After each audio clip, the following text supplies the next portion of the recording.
I found a second phone in my wife's gym bag, right next to her wedding ring. She wasn't wearing it. She hadn't been for weeks. One text popped up, and suddenly, 12 years of marriage unraveled in my hands. I thought the betrayal was the affair. But what she was really hiding, that nearly destroyed me, because when I uncovered the truth, I realized she hadn't just been planning a new life. She'd already erased me from it. If you've ever trusted someone so deeply, only to watch that trust turn to ash, you'll feel every moment of this story. Stay with me, because what I uncovered next didn't just change my marriage. It changed everything I thought I knew about loyalty and revenge. We met the way you meet someone you think is fate, by accident, at the worst possible time, when neither of us was looking for anything serious. I was finishing a brutal stretch of cybersecurity contracts overseas. She was a nutritionist launching her private wellness practice. We ran into each other at a friend's wedding in Colorado. She spilled wine on my shirt. I said something sarcastic. She laughed instead of rolling her eyes. And just like that, Sloan became everything. We dated long distance for a while. It was messy, time zones and missed calls, airport reunions and tearful goodbyes. But she had this way of making the impossible feel manageable. She didn't complain when I had to leave mid-vacation for work emergencies. She sent care packages, voice notes, pictures of little things that reminded her of me. And so, I married her. We bought a house outside of Atlanta that's seeing us, a fixer-upper with just enough problems to bond over and just enough charm to believe in. We turned the cracked porch into a morning coffee ritual. We spent rainy Sundays repainting kitchen cabinets and burning dinner. We hung string lights on the patio and threw lazy backyard dinners with our closest friends. When Ethan was born, I cried in the delivery room. I won't pretend I didn't. Holding him broke something in me, some rigid, buried part I didn't know needed softening. 2 years later, Savannah arrived and stole the last of my resolve. Sloan was incredible with them. Gentle, intuitive, always 10 steps ahead of every meltdown or fever. I traveled a lot for work, sometimes 2 weeks, sometimes 2 months, but I always came home. I never missed a birthday, never forgot an anniversary. If I was gone, it was for them, to build a future, to give us freedom. And the truth is, I trusted her completely, not because she was perfect, but because she made me feel like I was home, even when I was halfway around the world. Sloan was the kind of woman who planned surprise date nights, who left sticky notes in my suitcase, who knew when to push and when to hold. Our marriage wasn't flashy, but it felt solid, grounded, built on mutual effort, real affection, and years of showing up for each other. We had couple friends who joked that we were disgustingly stable, that we made them look bad. I used to laugh, say, "We're just lucky." But it wasn't luck. It was work, on both sides, or at least, I thought it was. Looking back, there were moments that felt too perfect, times when she brushed off questions with a smile, or changed the subject just a little too smoothly. But I chalked it up to stress, to motherhood, to the way life pulls at you when you're juggling everything. I had no reason not to believe her, no reason to doubt the woman I built a life with, no reason to think that behind the smiles, the routines, and the I love yous, she was already planning a life that didn't include me. Our mornings were a kind of ritual, quiet chaos wrapped in routine. Sloan would start the day before any of us, already dressed in her sleek workout gear, prepping green smoothies and slicing fruit like a scene out of a magazine. Ethan dragged his feet down the stairs at 7:15 on the dot, groaning about algebra or whatever sport he was currently obsessed with. Savannah, my little shadow, always came straight to me. Every morning, she'd climb onto the arm of my chair while I scrolled through emails with half a cup of lukewarm coffee. "Read it to me," she'd say, pointing at whatever work brief I had open. I'd make up a silly version. She'd giggle, tuck her head under my chin, and for 5 quiet minutes, the world felt like it made sense. Sloane always kissed me goodbye twice, once at the counter, once at the door. It was her thing. A rhythm. We had a rhythm, but somewhere along the line, the music changed. It started small. One morning, I came down to an empty kitchen. No smoothies, no Sloane, just a note on the fridge. Took an early class. Be back by 10. XO. I didn't think much of it. Everyone needs time to themselves. She was allowed her space. But then it happened again. And again. Some mornings, she was already gone before the kids woke up. Some days, she skipped the goodbye kiss entirely. Savannah noticed. "Where's Mom?" she'd ask, eyes wide, spoon still hovering in her cereal. "She's just working out, sweetheart," I'd say. "She'll be back soon." I told myself not to overthink it. She was focused, motivated. Maybe I should have been proud. But there was something in her tone when she talked about her fitness group. Something clipped, like she was editing her words. Her gym bag never left her side. Even at home, she'd keep it in the laundry room instead of tossing it near the stairs like she used to. One night, she left her phone on the kitchen counter while she showered. It buzzed twice. Normally, I wouldn't have looked. I wasn't that kind of husband. I trusted her. But it wasn't her usual ringtone. It was a different alert. One I'd never heard before. A new app, maybe? I glanced.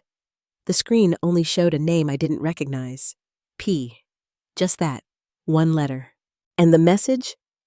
Same time tomorrow? That was it. She came downstairs minutes later, smiling, towel wrapped around her hair. "Everything okay?" I smiled back. "Yeah, just checking the time." She picked up the phone without a word, locked it, and slid it into her gym bag. That bag again. It's strange how tiny moments pile up like snow. You don't notice the first flake, or the second, but one day, you look outside and realize you're buried. I didn't know it then, but I'd just seen the first red flag, and like a fool, I ignored it. At first, I thought it was just stress.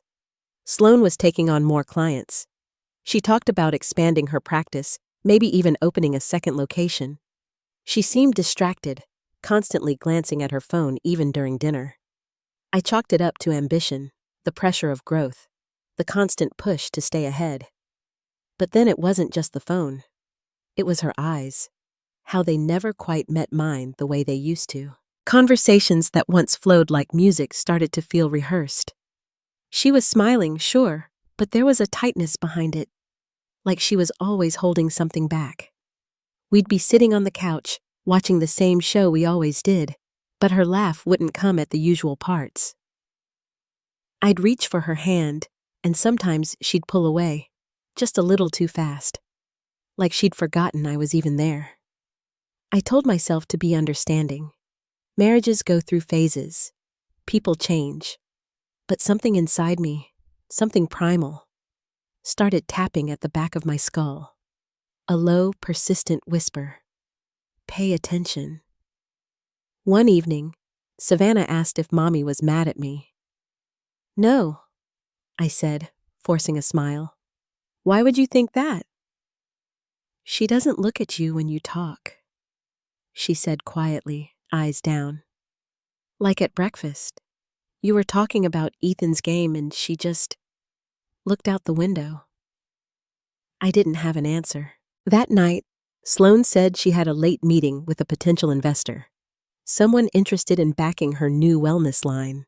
She left in a rush, dressed sharper than usual, perfume a little stronger, makeup a little more defined. I didn't question it. I wanted to believe her.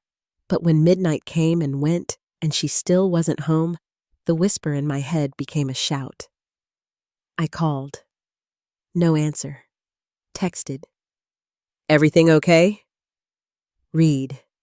No reply. She came home at 1:17 a.m. No apology.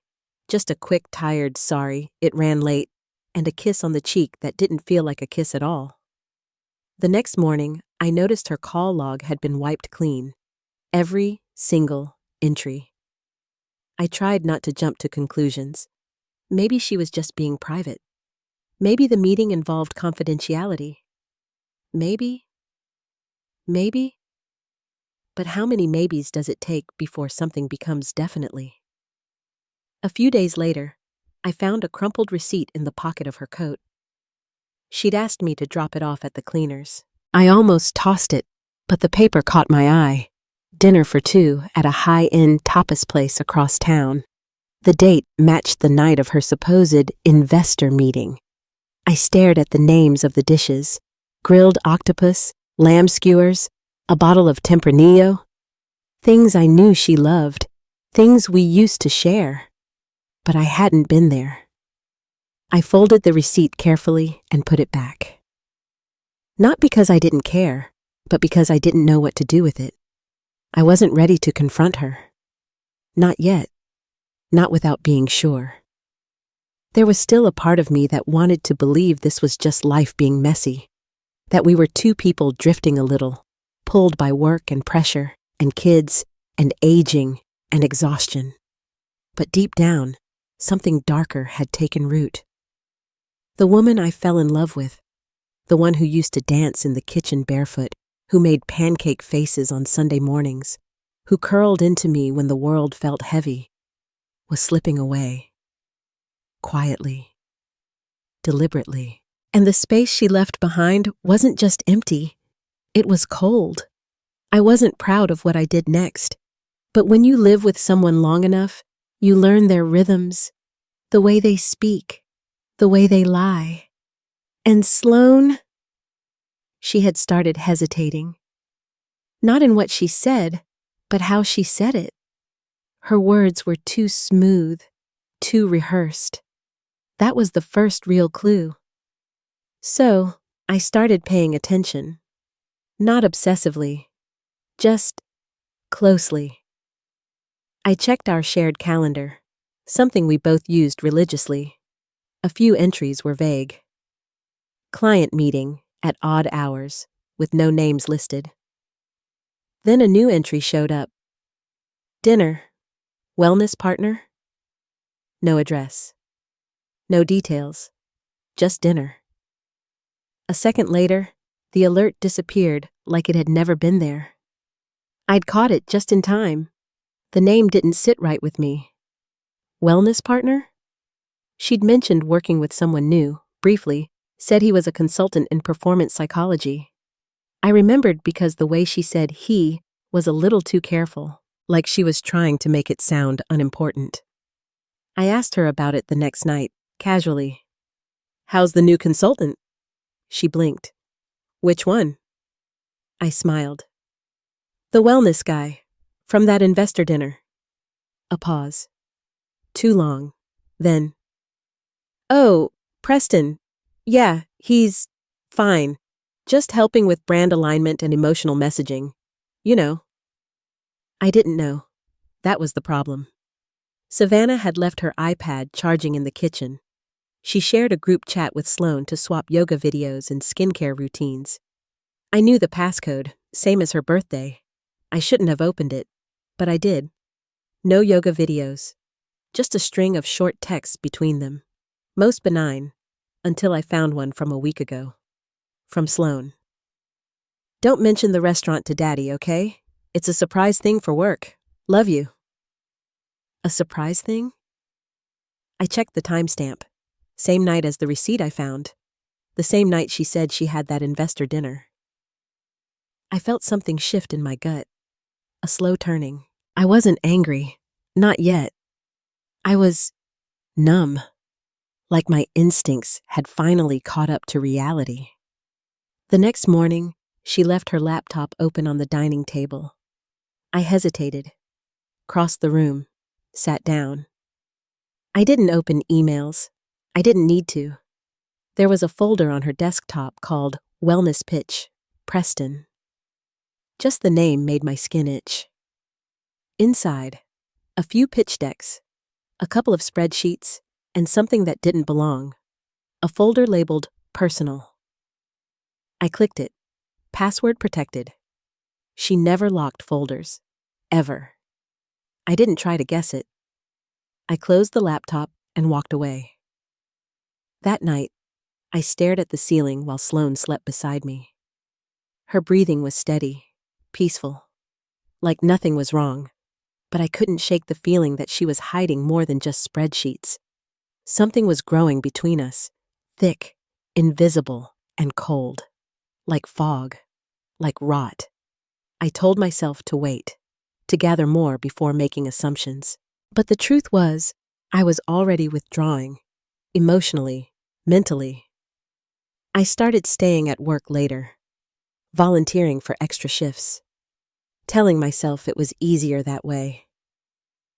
And then came the final nudge I didn't want. Savannah left her sketchbook on the kitchen counter, sir. I picked it up to keep it safe from a spilled glass of juice. A sketch slipped out. A penciled drawing of our living room. Accurate, detailed, except for one thing. There was a man in the drawing, not me. Different build, different hair, leaner, taller, sitting next to Sloane on the couch while she smiled. The kids knew something. They always do. It didn't happen the way I thought it would. No slammed doors, no screaming match in the middle of the night. No wild accusations. It happened in the kitchen, sunlight pouring through the windows, coffee brewing, the kids still asleep upstairs. Sloane was scrolling on her phone, barefoot, in one of those oversized sweaters she always wore when she wanted to look effortlessly soft. I watched her for a full minute before I said anything. "Who is he?" She didn't flinch, just kept scrolling, her thumb moving in steady rhythm. Then, slowly, she set the phone down. "I don't know what you're talking about," she said calmly, too calmly. I nodded once. "You've never been good at lying." She crossed her arms, leaning back against the counter. "Jackson, if you're about to throw baseless accusations at me, I'm not." I cut her off, voice low. "I'm asking one question. One." Silence. Then, "What question?" "Is there someone else?" The pause that followed wasn't long, but it was long enough. "Yes," she said. It hit me like a punch to the chest, even though I already knew, even though I'd pieced it together for weeks. Nothing prepares you for hearing it out loud. That word, that confirmation, that betrayal, crystallized in a single breath. "How long?" She exhaled through her nose. "A few months?" "Preston?" I asked, though I already knew the answer. She didn't respond. I looked at her, really looked at her. This was the woman I built a life with, the mother of my children. And in that moment, she looked like a stranger wrapped in someone I used to know. "Why?" I asked. She shrugged. "I don't know. Maybe because I felt invisible. Maybe because he listened. Maybe because I stopped feeling like your wife and started feeling like your roommate." I clenched my jaw. "You could have talked to me." "I tried. You were always gone, or locked inside your work, or distracted. And yeah, I know, it's not an excuse, but it's the truth." I wanted to scream. I wanted to grab something and throw it, but I didn't. Instead, I whispered, "Do the kids know?"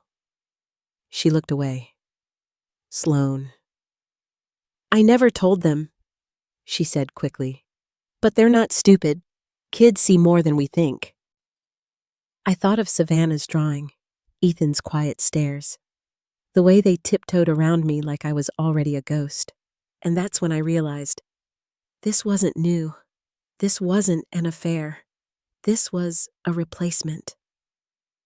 "You've been preparing for this," I said, my voice sharper now. Haven't you? Quietly rewriting the story, making me the absentee dad, the one who's always gone, while you build a new version of our life with someone else.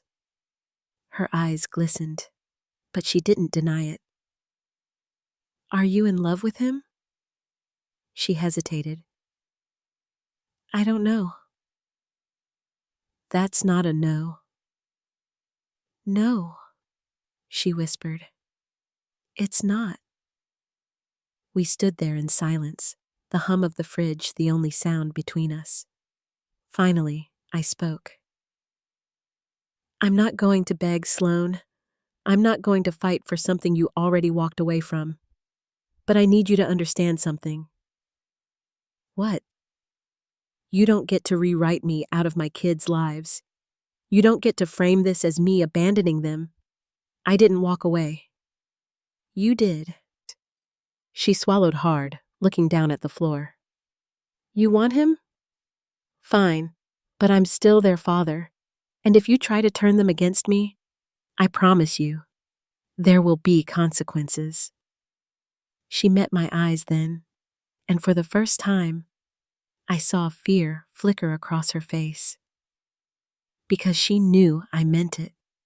Because she knew I never made threats I didn't intend to keep. After that morning in the kitchen, something changed. Not just between me and Sloan, but inside me. She moved through the house like nothing had happened, making breakfast, folding laundry, answering work calls like she hadn't just detonated a bomb in our marriage. But the silence between us was louder than any argument. And the worst part? The kids felt it too. Savannah stopped playing music when she drew. Ethan barely said a word at dinner. The warmth in our home, that invisible thread that made it feel safe, it was gone. One night, I came home late from work, hoping to avoid her entirely. But Sloan was already waiting at the table, a glass of wine in her hand, fingers tracing the rim. I think we should separate, she said before I even took off my coat. I stood still for a moment, then nodded. Okay. She blinked, clearly expecting resistance, a plea, maybe even anger. But I gave her none of it, because I was done pretending too. You're not surprised? She asked. No, I said. I've been living in this house like a stranger for months, maybe longer. We didn't talk logistics that night. No custody plans, no property division, just silence, like two people waiting for the paperwork to catch up with the truth. A week later, I noticed Ethan had stopped calling me Dad, just Jackson. I tried to tell myself it was a phase, that teenage boys test boundaries, but deep down, I knew better. Sloan had been planting seeds, slowly, subtly, painting me as the emotionally absent father, the one who chose work over family, the one who didn't care. And I realized, if I didn't act now, I'd lose everything. So I called Celeste Draven, an old friend and a lawyer who specialized in high-conflict divorce cases. She didn't ask questions, just said, "Come in, bring everything." I spent hours digging through financial statements, pulling together joint account records, credit card charges, texts, emails, even timestamps from our security cameras.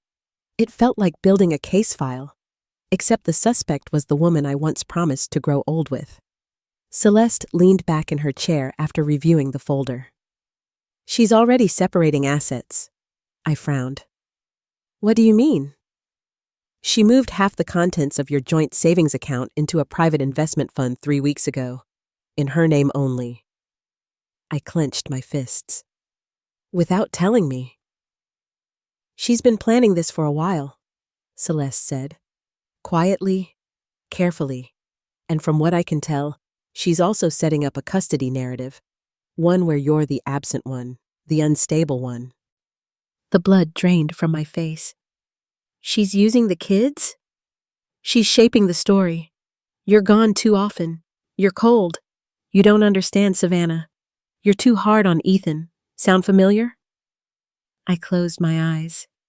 It sounded terrifyingly familiar. I looked up at her. What do I do? Celeste didn't hesitate. You fight back. Smart, clean, legal, but you fight. For the first time in weeks, I felt something sharp and alive inside me. Not rage, not grief, resolve. Sloan wanted an erasure, a quiet transition into a new life, a new man, a new version of history where I was just a faded outline. But I wasn't going to let her rewrite me out. I wouldn't scream or beg or make a scene. No, I'd do what I was trained to do. Study the field, build the case, strike surgically. Because this wasn't just about marriage anymore. It was about truth. It was about my children. And it was about taking back everything she thought she could take from me. Celeste was right. Sloan wasn't just planning to leave me. She was planning to erase me, legally, emotionally, financially. But she made one mistake, underestimating how far I'd go when it came to protecting my kids. I met with Griff, a private investigator Celeste trusted more than anyone.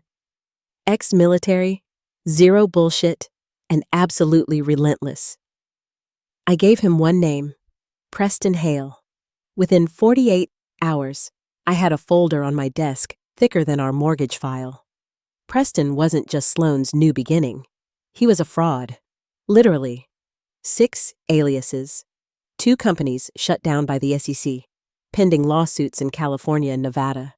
The man had been skating just under the radar for years. Always charming, always clean-cut, always just slippery enough to avoid handcuffs.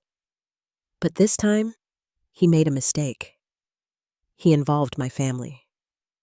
Griff tossed a stack of photos on the table. Recognize this address? I nodded. It's the beach house. My name's still on the deed. Not anymore, Griff said, sliding over a forged signature document. She transferred it to a shell company last month. Guess who owns the company? My stomach dropped. Preston? Bingo. I stared at the page. That was the house where Savannah took her first steps, where Ethan learned how to swim, and she handed it over like it was a poker chip. She's laundering assets, Celeste said flatly when I showed her the files. She's helping him? Either that, Griff cut in, or she's being used. I didn't know which one felt worse, because if Sloan knew, she wasn't just a cheater. She was an accomplice, and if she didn't, then she was just a fool. And she'd dragged our children into the middle of it. Harlan, my cyber forensics guy, sent me a ping an hour later. Jax, you need to see this. He forwarded screenshots of wire transfers.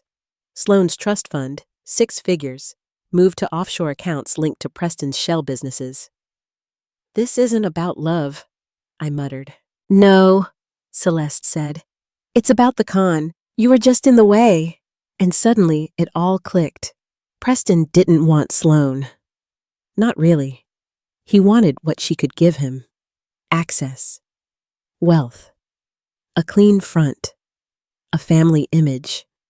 A distraction. I looked at the timeline. The day Sloan asked for separation, same day as a $200K wire to a Cayman Islands account. 2 days later, she signed over the beach house. He's using her to clean his mess, Celeste said. And if she doesn't cut ties fast, she'll be going down with him. The rage I'd been holding in cracked, but I didn't show it. I wasn't going to throw punches. I was going to build a trap. I leaned back, breathing slow. How fast can we get this to the feds? Griff grinned. Already did. An hour later, I was watching real-time surveillance footage from a drone hovering outside the house. Preston was lounging on my deck, drinking whiskey from my glassware, laughing with Savannah like he belonged there. And then I saw it. The moment that broke me. He reached over and tucked a loose strand of her hair behind her ear, like he was her father, like he had any right. I stood up, fists clenched, but Celeste's voice grounded me. Don't blow this. Let it play out. Trust the process. She was right, because this wasn't just about a divorce anymore. This was about fraud, exploitation, parental manipulation, and finally, proof. The man Sloan threw our family away for? He wasn't just a homewrecker, he was a criminal. The operation took exactly 12 minutes. At 4:32 p.m., 2 federal agents walked through the gates of my old home. Badges out, voices calm, weapons holstered. Preston was halfway through a scotch and mid-sentence when they called his name. Preston Hale? He looked up, blinked, smiled. That smug, slippery smile, but it didn't last. Federal Bureau of Investigation. You're under arrest for wire fraud, money laundering, and conspiracy to defraud. Click. Handcuff. Done. Sloan screamed. Savannah froze, and I watched it all unfold from 2 blocks away in the FBI van, eyes glued to the screen. It wasn't satisfaction I felt. It was justice. By the next morning, Sloan's world had crumbled. Her accounts were frozen. Her attorney, once so smug, had ghosted her. Celeste and I walked into family court with a mountain of evidence. Bank transfers, shell company connections, surveillance footage, and the bruises on Ethan's arm, which Savannah had photographed weeks before, but had been too afraid to speak up about until now. We laid it all bare. The judge took one look at the evidence, then at Sloan, disheveled, exhausted, silent, and issued a ruling I'll never forget. Full custody awarded to Mr. Jackson Reed, immediate and permanent. Sloan didn't speak, not a single word. She just stared at the floor, as if hoping to fall through it. Ethan sat beside me, hands clenched into fists. Savannah, beside him, was crying softly, but not out of pain, out of release, out of relief. Later that week, auctioneers arrived at what was once our family home. Italian marble tables, designer handbags, even Sloan's beloved baby grand piano, boxed, labeled, sold to pay off restitution fees from the fraud case. The woman who once tried to erase me now sat on the front steps, watching strangers put stickers on her memories. Griff sent me a photo. Sloan, face buried in her hands. His message was simple. Checkmate. But this wasn't about destroying her. This was about reclaiming myself. I didn't want revenge for pain's sake. I didn't want her to suffer like I had. I just wanted the truth to win. I wanted my children to know who I really was. And now, they did. Savannah asked me one night, while sketching quietly on the back porch, "Dad, are we really okay now?" I looked at her, then at Ethan kicking a soccer ball in the yard. For the first time in years, the air didn't feel heavy. There were no lies hanging above us like storm clouds. I smiled. "Yeah, sweetheart, we really are." I moved into a new place, smaller, quieter, but it was mine. The deed was in my name, the furniture picked by the kids, the backyard already covered in muddy footprints and laughter. There was no luxury, no marble, no curated perfection, just peace. Griff stopped by one weekend. We grilled burgers, drank cold beer, and talked about building something new, something clean. "Feels good, doesn't it?" he said. I nodded. Better than I thought it would.